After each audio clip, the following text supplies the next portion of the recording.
Hello. Hello. All right. Diamondcast episode 29. And little mini Jack Torrance from The Shining is here. Can you see him? Hey, mini Jack Torrance. It's a bit blurry. Can you put him in focus? Yeah, he is. There you go. Yeah. Nice one. And I got him for Christmas from my sister, and he did actually have a fire axe, but it's gone missing. So I'm slightly worried that it's perhaps become animated by the ghost of the Overlook Hotel. No, he's angry. Though it's a very small Lego fire axe, so probably all right. Hello. Hello, episode 29. I show and tell of one of the many figurines and action figures that you have, because I'm sure you've got plenty. You guys have got a lot, I imagine. I've got like 3, and we don't count Paulette because she's real. Yeah, that's true. But it's not an action figure either. Where is Paulette? I haven't seen Paulette for ages. Well, that's a good bloody question. She is still here, but I think she's just sort of saving her kind of creative and like energy for when like the album comes out. Easter coming up, man. It's Easter. It's a busy time. Yeah, that's where she is. Yeah. Good answer. Thank you. Helps me out that. And Adam, where's Slothy? Slothy is actually when I redid my music studio for recording the bass, and I've put more actual music stuff in it rather than toys. He's gone on expedition. I don't know where he's gone. You don't know where he's gone? Yeah, unfortunately, you're not going to get a full bingo card without the toys around, are you? Well, that's true. And he won't have gone anywhere far at that pace anyway, so he's probably about 3 metres from when you last saw him. Well, he is somewhere.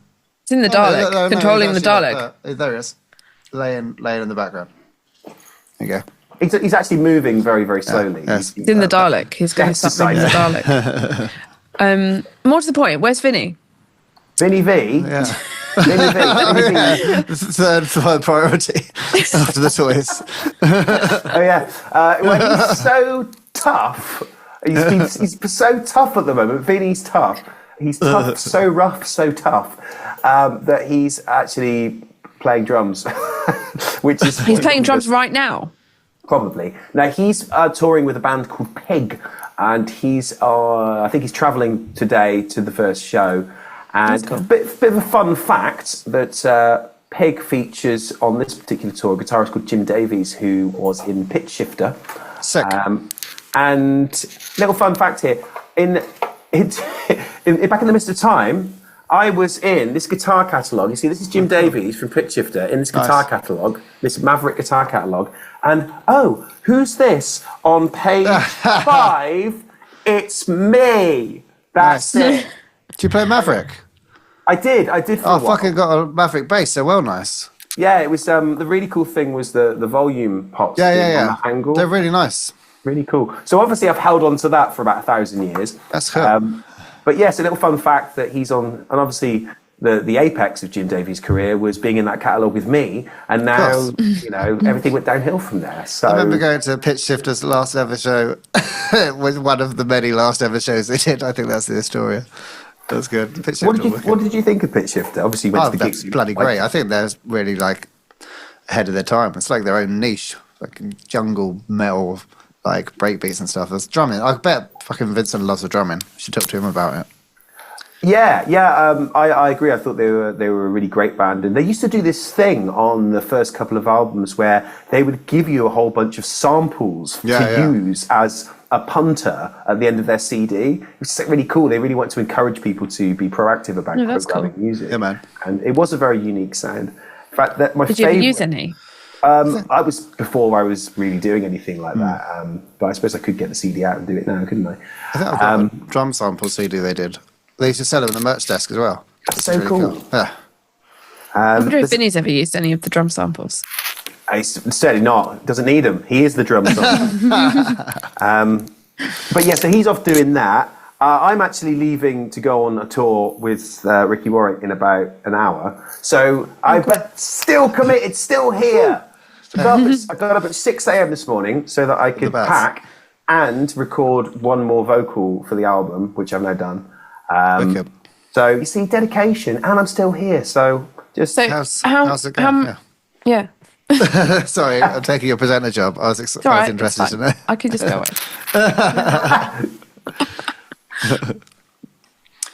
Yeah, so you were in the studio doing the guitars yesterday as well. Oh, that was on Monday, yeah. On Monday.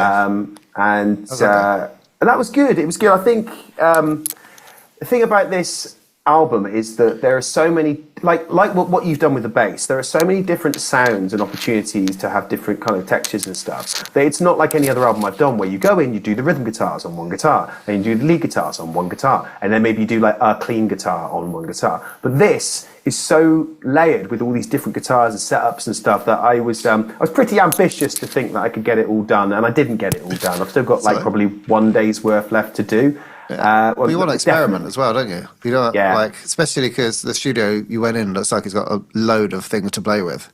Yeah, totally. And the other thing is that sometimes I forget that you think, oh, I'll just go and do that. It'll be fine. It'll be easy.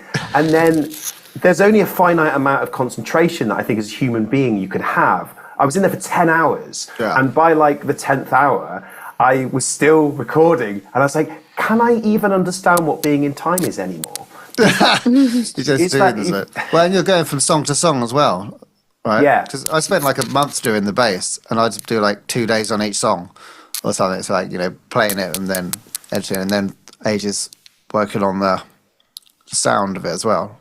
So I could just put my head in one world, Yeah, and it's really worked for it, because although I was very focused on the guitars, I was still, the very fact that I had such great drums and bass to record to, I was noticing bits. This is so fucking cool, but I haven't got time to look at it now. I haven't got time to really notice it now because I've got to do this guitar part. But yeah, it was really good, and it helped me again, of course, to lock in with what you guys were doing on certain bits and certain changes. Well. So yeah, it was really good, and lots done, lots of interesting guitar sounds, and it was just really fun. I came out of it at like 9 p.m. and walked home. I just felt really accomplished. And I think sometimes in the sort of lives that certainly we have these days of sort of doing different things all day, you do a bit of that in the morning and a bit of that, and then you've got to do some of that, and then you've got to go to the bank. And it just felt great to be doing just guitar for 10 hours and coming out of it feeling like this is what I really enjoy doing, and I feel like I've been so productive. It was really good.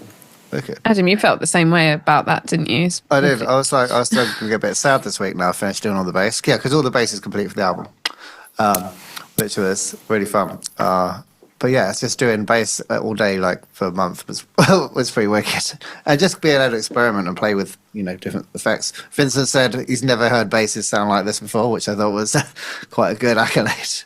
Yeah. I mean, so at what point did you suddenly decide that you weren't going to just do the original plan, which was one completely dry one amped up, and one with some distortion? You suddenly decided, rather than 3 tracks of bass, you were going to do about 13 for every song. Yeah, well, because then you could sort of add them in and out through different parts of the track as well. So it's not just like, here's the bass sound for the whole bit. Like, you can beef it up on more of the chorus and add a couple of more layers of fuzz and stuff.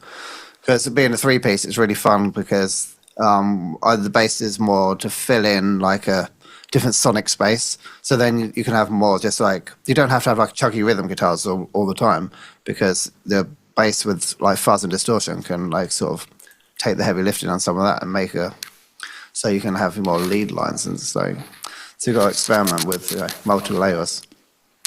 Yeah, and that's rattling. Are you rattling?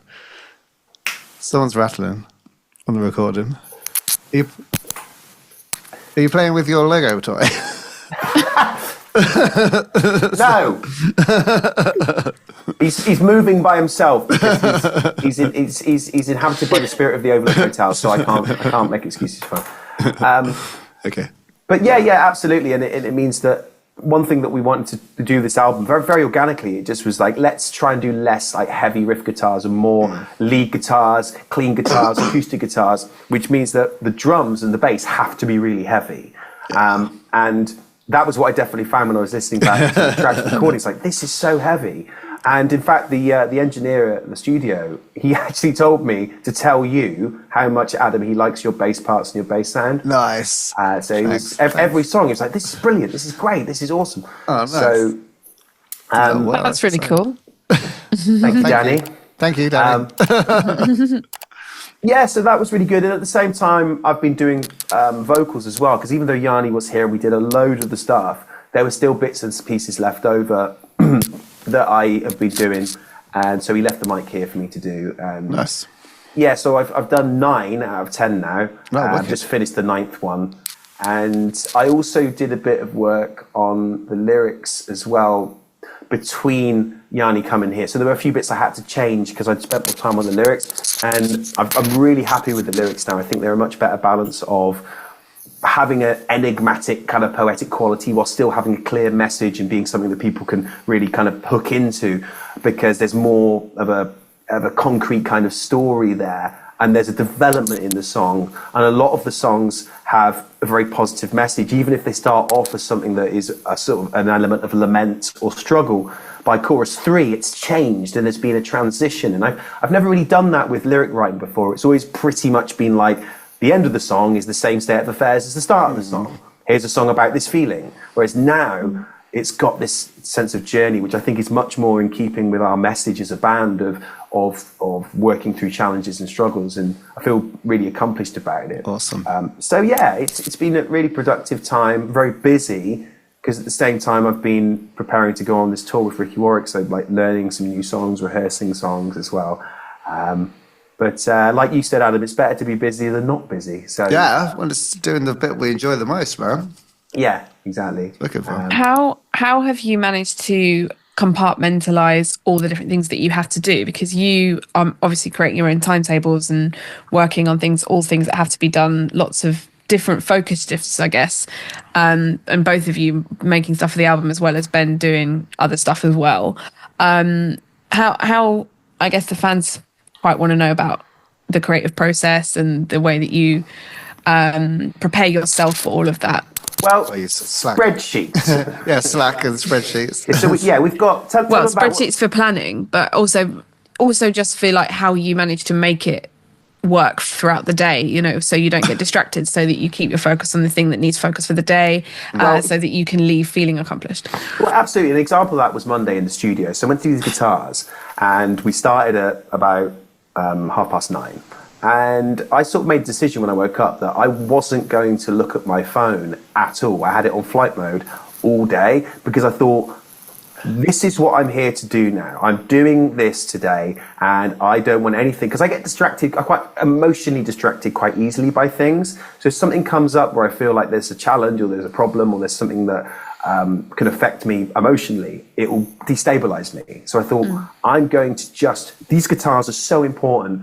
I'm going to do this today. And at like 8 p.m. tonight, I'll turn on my phone, and it's unlikely that anything catastrophic has happened or I've missed anything. And true enough, 8 o'clock came and like no one had messaged me. But it was quite a hard thing to do, because when I got to the middle of the afternoon, my brain was going, look at the phone. There might be something. You might have missed something. There might be something you're supposed to do. And I thought, no, I'm here to do this. Yeah, and that's the guitar day. I haven't got a lot of time to do this, so let's just focus on this. And I always keep saying this in these casts, that our focus is our superpower, and we've got to do everything we can to protect it, because it's what makes us good at the things we do as people.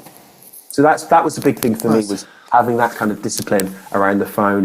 And even when I've been recording at home, I generally do 25 minutes and then have a 5-minute break. Even that, just to get up and stretch or go outside, and then sort of come back to it a bit fresh, rather than just keeping going and going and going. Yeah. Is 25 minutes enough? Do you not get like do you not get into it and then think, I've got to get up now? Or? Well, the thing about that is, it's a very good point. Sometimes I think it's your necklace that's rattling, Ben. Okay, cool. So yeah, 25-minute increments, and that, as you say, sometimes it doesn't feel enough. And what often happens when the timer goes off is I'm slightly annoyed, like, but I'm really getting into this. But it means that I'm really keen to come back again, which sometimes is I find that's helpful, rather than feeling that you're just grinding yourself into the ground onto something, and then you just do it for the sake of getting it done. So that's helped. And again, on this, when I have those 5-minute breaks, generally speaking, my phone stays off. I'm not going to use it as an opportunity to just pointlessly scroll. I'll go outside or like have a stretch or something. Nice. No, that's good.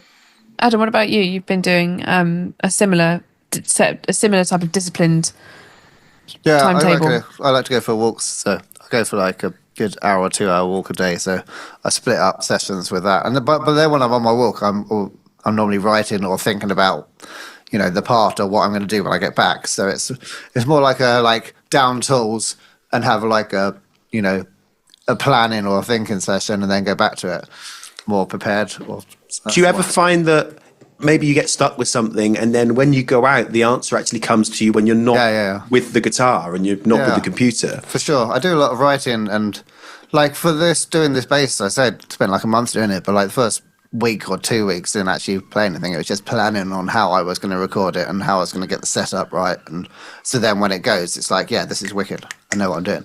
So it's a lot of like, you know, figuring out the sound and figuring out the process I was going to use in my head first, and then that's really good. That's really good because then you can just be creative. Because particularly as you were recording multiple basses or tracks at the same time, you needed different inputs and stuff. Yeah, exactly. So I wanted to, because recording it myself in here, so I wanted to make sure Yanni had something good to work with. Well, he was so excited. He was definitely not saying that anything was boring. He was like, ah, damn. Like, he was like, whoa. So excited. We've started saying hello at things we like now. Let's be excited, so that's good.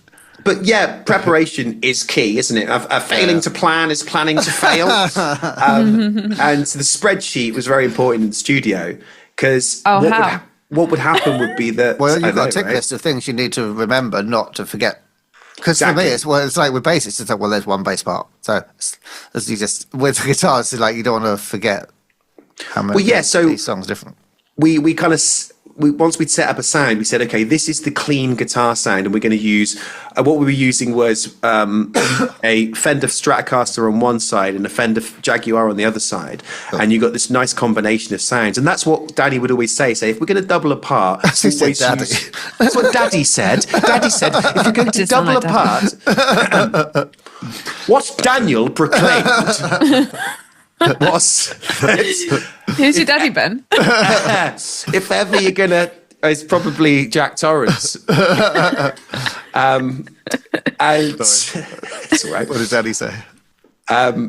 He said, if ever you're gonna double apart, use two different guitars or two different amps, or change something so you've got difference in the sound.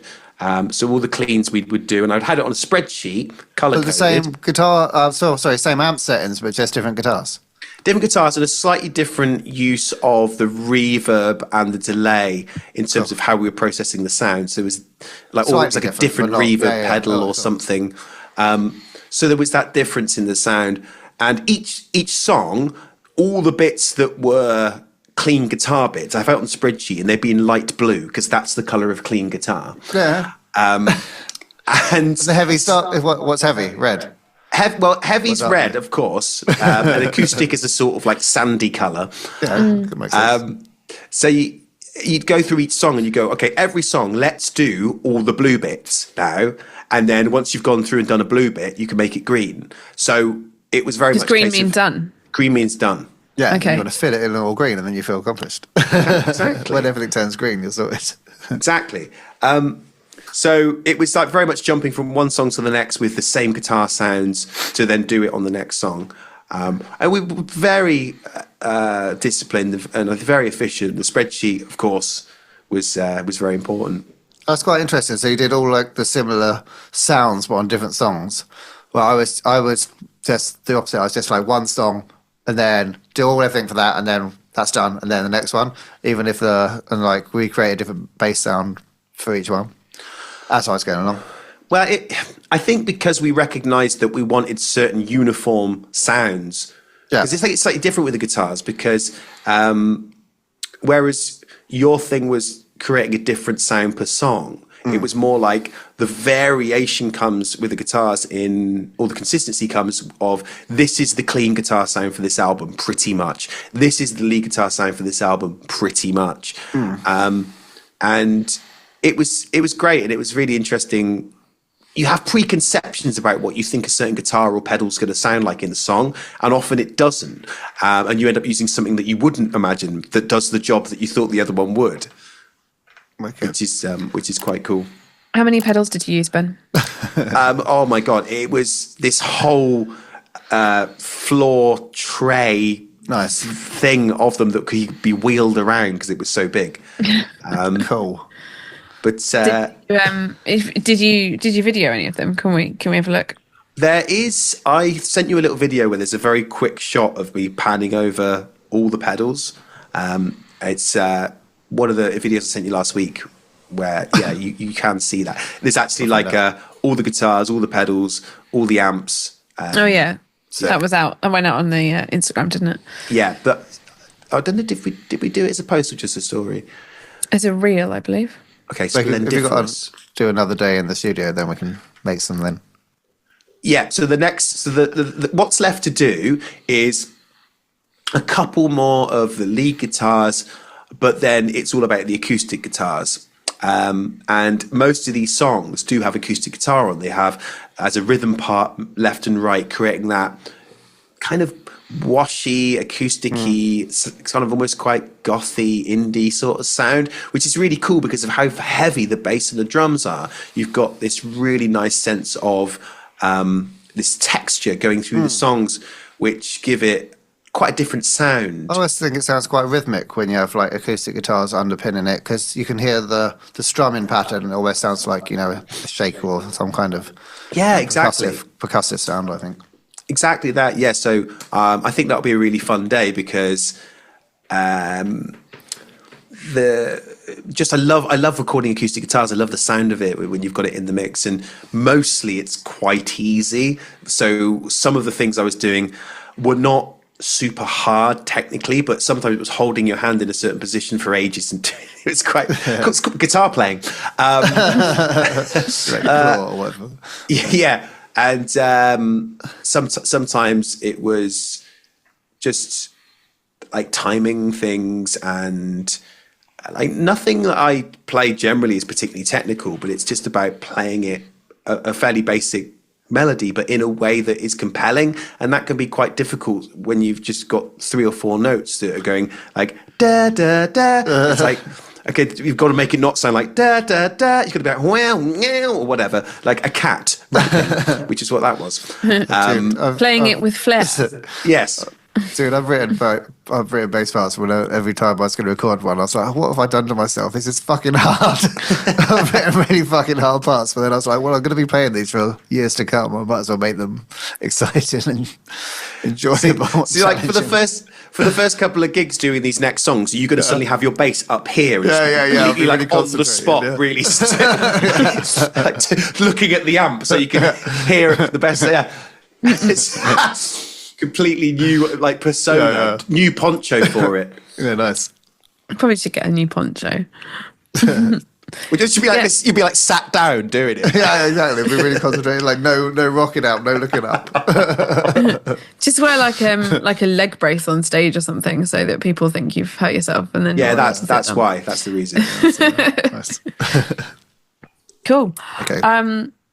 Any other tips or tidbits of information you have learned about yourselves or about the process in writing the album or recording the album? I think in the recording it was that, as with life, I'm always overly ambitious about what I think I can achieve in one day. I don't tend to factor in things like getting tired, or something might go wrong with the guitar, or maybe that guitar doesn't work the way we want it to, and then we have to think of something else. Like, I don't really factor in contingency. I tend to just be like, one day, brilliant, get it done, fantastic, love it. And also sometimes you have to be in the zone, or like, and exactly. You might be like Tuesday's the day we're doing it, but like if you're not in the zone on Tuesday, then it's not going to be the best thing. Yeah, exactly. Like you might have had a really bad night's sleep the night before, or whatever it is that might throw things out. So I think in future I'm going to be a more because then even if you have a really productive day, you come out going, I failed because I didn't achieve everything I thought I was going to, and I think maybe I need to be less ambitious. Maybe just double the amount of time that you think things will take, or allocate double the amount of time that you think things will take, and then you won't also have to rush so much as well. Yeah, you could do it in a more leisurely, enjoyable way. Because that was one of the slight downsides to trying to get it done in a short space of time, was that there wasn't always that sense of, I'm really enjoying this. It was just like, play it, be really into it, feel the song, stop, right, next, go. Next, Rather than, should we try that on the mustard-coloured Stratocaster maybe, to see if we get a different sort of texture on it. There's none of that. I think the benefits, because I've got my own studio, and that's why I spent so long doing it. So I guess that's one downside of having to go into an actual recording studio. Yeah, I guess The there's time constraint. But then I was just doing the vocals for this 9th song, and I've got a time constraint because I need to get it done before I leave this house. And it was getting to like the last parts, and I was thinking, God, I wish I had more time for this. And then I thought, well, hang on. I'm sure of so many albums that I love, people were up against the clock, and time was finite, and they had to get it done. And maybe it wasn't the most perfect take they wish it could have been, but it's on a record, and people love it, and it's. Sometimes I certainly can get too caught up in everything has to be exactly the best it possibly can ever be, which sometimes means you can lose some like emotion or spontaneity from stuff.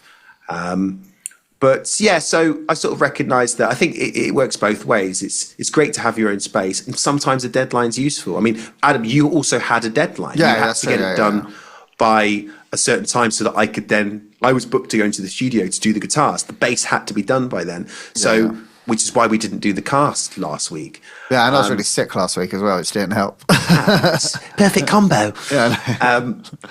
Yeah, so... But you still got up in the morning every single day and worked tirelessly on every different song that you had planned to do, even though you were sick. You didn't take the day off or anything. No, just a lot of groaning at the same time, moaning. Respect.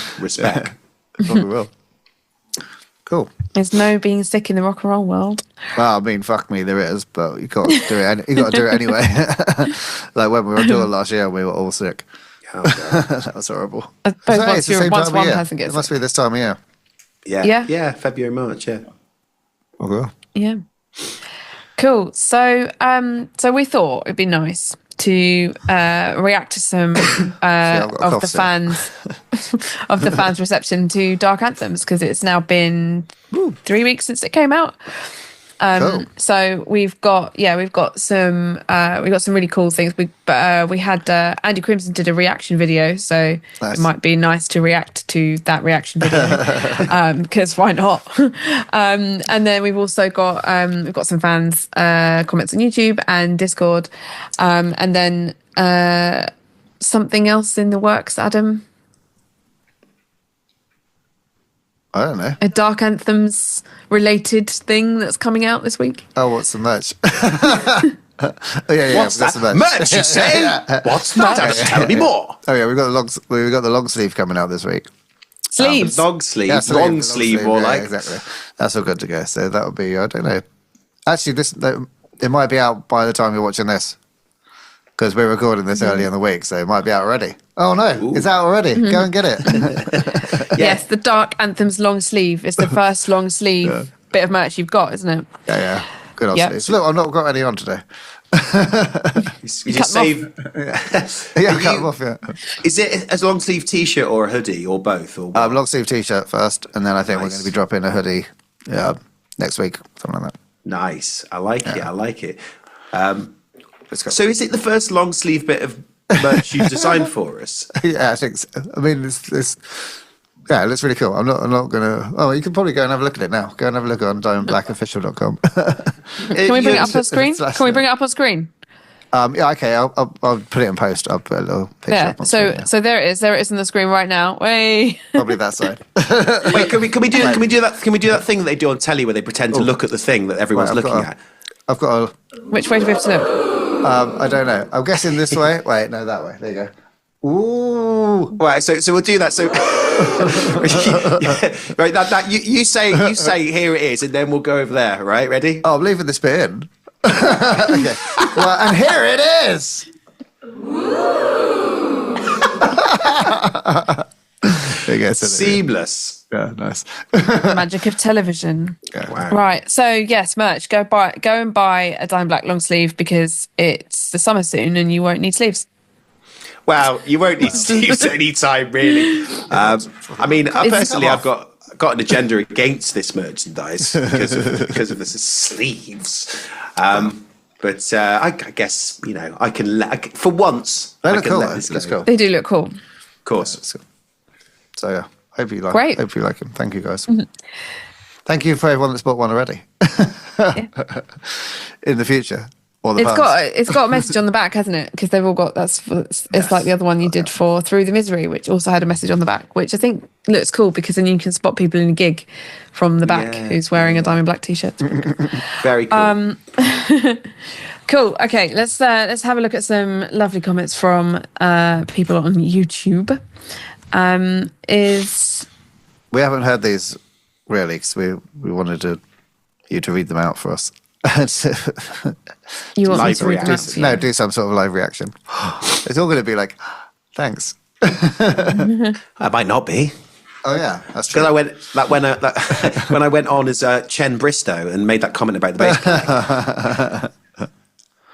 Oh yeah, Ben, you got some really nice comments from people, didn't you, when you were talking to some of the people that actually you guys referenced in the lyrics? Yes. So for various bizarre and odd reasons over time, there are a number of the bands that are mentioned in the lyric that were an influence, that through various adventures somehow I've become in contact with in some way or a member of. So it was very exciting for me to be able to contact people from those bands and go, hey, listen, we've done this new song and there's actually a tribute to you in the lyrics.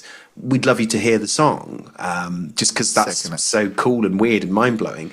And to our delight, some of these people actually gave us a testimonial and they said, I like the song and here's a quote you can use about how much I like the song, which was so cool and so like Inception sort of full circle. The people who influenced the song heard the song and then bigged up the song. Especially the Wildhearts one. The Wildhearts, like, because the concept of, doing a song with references, other ones we like is from 29 Times of Pain. Which exactly, which I didn't even think of that, which was a Wildheart song. Yeah, so it was, the whole concept of it was influenced by that song, the Wildheart song, as well as musically them being an influence as well. So yeah, that was really cool. And I contacted CJ and he was just super nice about it and really positive and said, oh yeah, great song. And yeah, so that was really, really special. Awesome. And there were a few other ones we got as well from Iain from Jesus Jones and Nathan from Nat from Boy Sets Fire, people that had influenced me a great deal. And I mentioned the lyrics and yeah, just really, really positive. So quite an amazing thing to have happened, really. Yeah.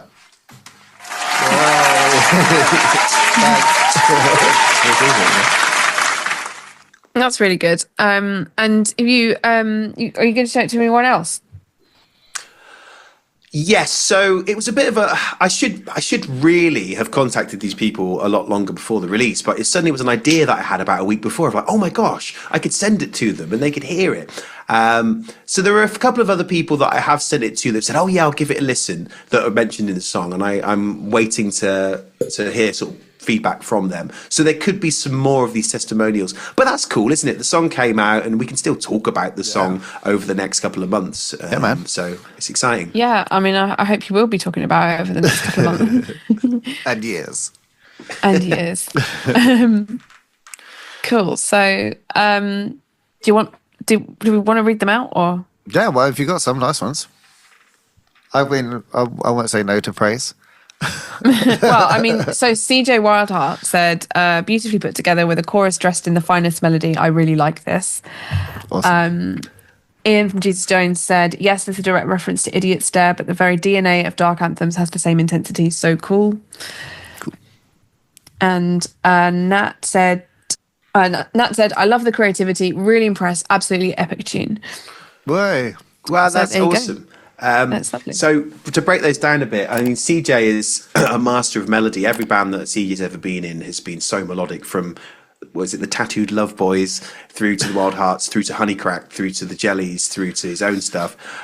Just always been a pioneer in really catchy choruses. So to get that kind of accolade from him is great. With the Jesus Jones one, he's right, because the sound of that song, the combination of sort of synth elements and drum programming here and there and big rock sound is quite like the album that I really, really love by them. And the particular song that I really love by them. And in fact, Yanni's a big fan of that particular album that the song Idiot Stare is from as well. So it all sort of comes together so in its production.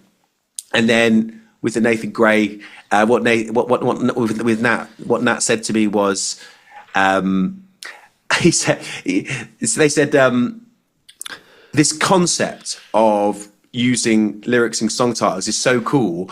I think if I started doing it, I'd be like, "Oh, this is great. Oh no, I don't want to do it anymore. It's too hard." Or like it's just like you can't pick which ones.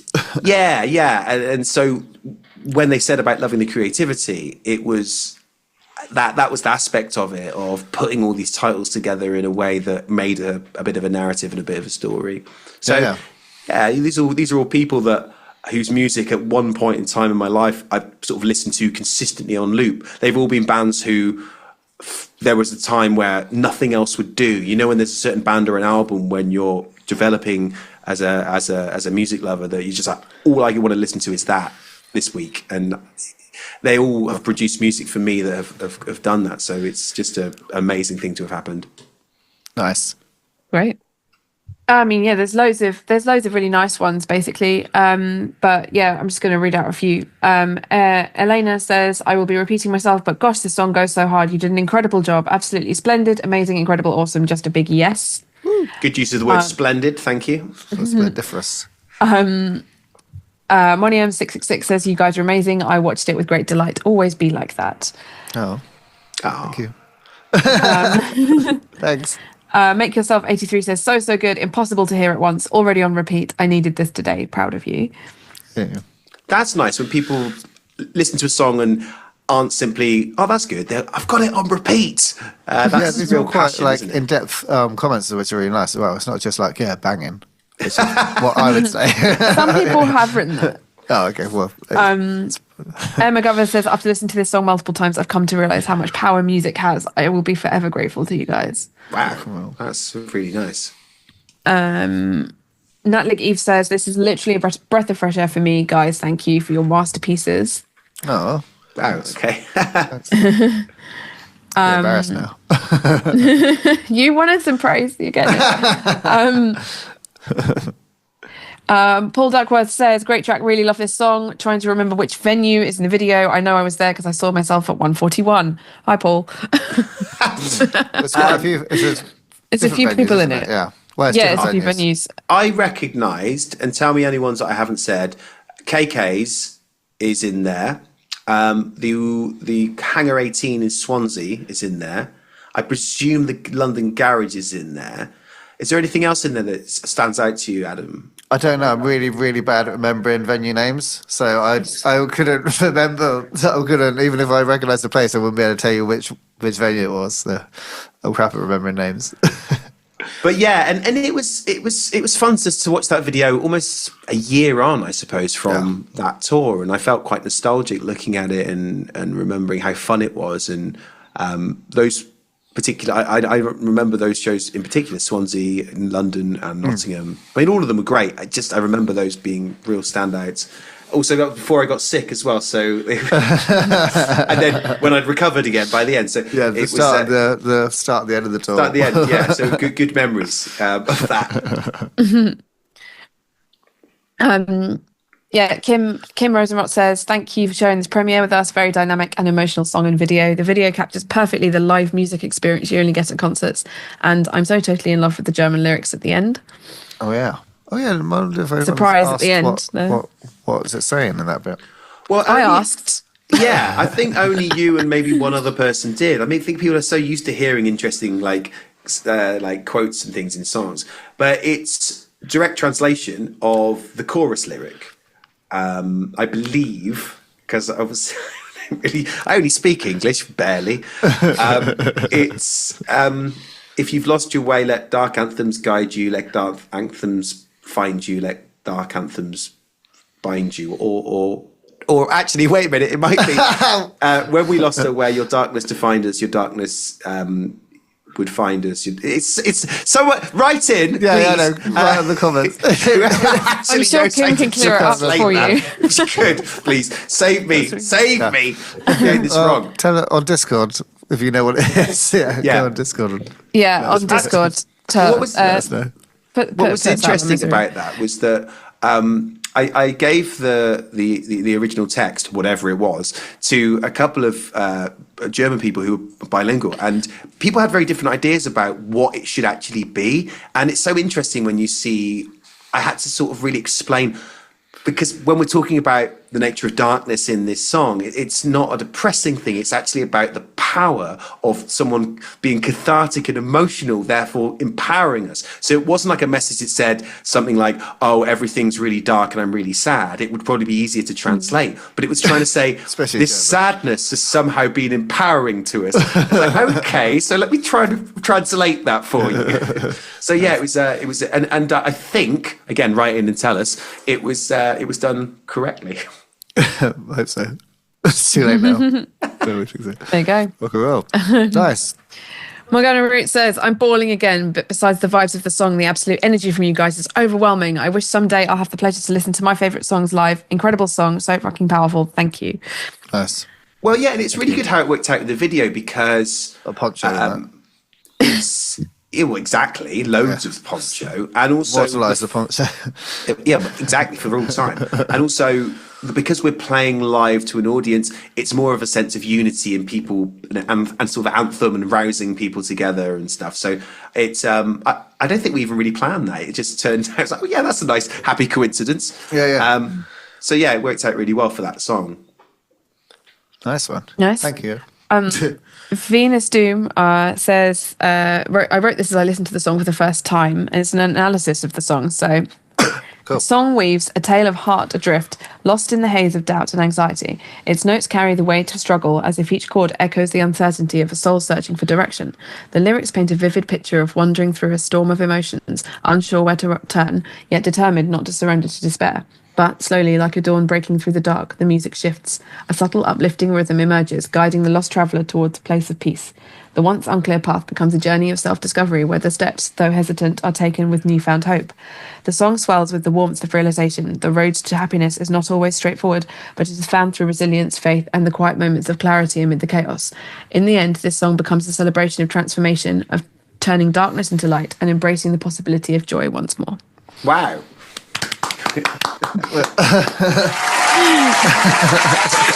That was great. Yeah. Oh, brilliant! Yeah, and really, you've clearly really listened to the lyrics and the song and the music, Venus, and it was very, very impressive to hear that. Really bang. Yeah, and Banging. I'm glad, That's what I said. Banging. I'm glad that you recognise that the lyrics and the verses do lead on a journey towards that empowerment and Positivity. And when we get to the end, we've got that sense of sort of reaching out to the listener and saying, if you've lost your way, and it's really good that you picked up on that. So thank you. Cool. There you go. Well, thank you, everyone. And did you watch the video that Andy Crimson made? Yes, and something interesting that she said in that was that in the second verse, the line is somewhere in a cold day memory, the sorrow sings, and she was like, "Oh, is that a reference to their own song, Sorrow?" No, it's not. It's a good observation, and maybe it is as well. But that's actually a reference to an AFI album called "Sing the Sorrow." Nice, good album. But you do sing the sorrow because your song's called Sorrow, so it's like full circle. It's got an extra Easter egg in it. It's endless, and well, that's what Paulette's been doing. Just sorting out all these Easter eggs. That's why there's so many Easter eggs. Have you got a badum? Oh, sorry. Well, I missed it. It's too late. I was coughing. Sorry. There's loads of other lovely comments as well, but I don't have time to read them all out. But we're running out of time. But they're really, really good. Thanks everybody for leaving comments on YouTube, because they get read out on the cast. Ooh. So you know, keep them coming. Thank you. Also, what have you been doing this week, Adam? Oh, also this week I've been uploading all of our casts to Spotify and Apple Music podcasts and stuff like that. So you should be able to. Hopefully, they should be on there now if you want to. So you could just listen to the audio wherever you are. Wherever you are. And not just on YouTube. So yeah, you can at the gym while grocery sloshing. Loads of people have said they wanted to listen to it at the gym. So this is great. If you want to work out. I can't tell if you're taking the piss or not. Are you true? No, they have. Sorry. Okay. Yeah, no, cool, people wicked. have said that they do want to listen to it at the gym, so that's great. Yeah, so it should be on all podcast platforms now, all the previous episodes, and then this one will be Woohoo. as well. Nice. Yeah. Cool. Yeah, I think we're done for the week. that's Brilliant. it. Yeah. So Thank what we you, do next guys. week, guys? Ben, you're on tour for how long? Until the 25th of March. So Till the 25th of March with Ricky make Warwick. Yes. So I will be We'll do something on the road. around the UK. So we'll do a check-in on a couple of times on the road Cool. where I'll be in some kind of odd, far-flung place like Exeter or Nottingham or somewhere exotic like Swansea. So Go we for that can venue. we can do a little we do a check-in. Cool, guys. Well, thank you as always. Thank you please- too. And Please like and subscribe this video. And Yes. as usual. as ever, It helps like and us out. subscribe. Cheers. Jack says like and subscribe. Yeah. Jack Or says else. like and All liking and no subscribing makes Jack a dull boy. Okay. That's too good. Too good. He's See you guys next week. Nice one. Okay. See you next week. See you later. Bye. Bye. Bye.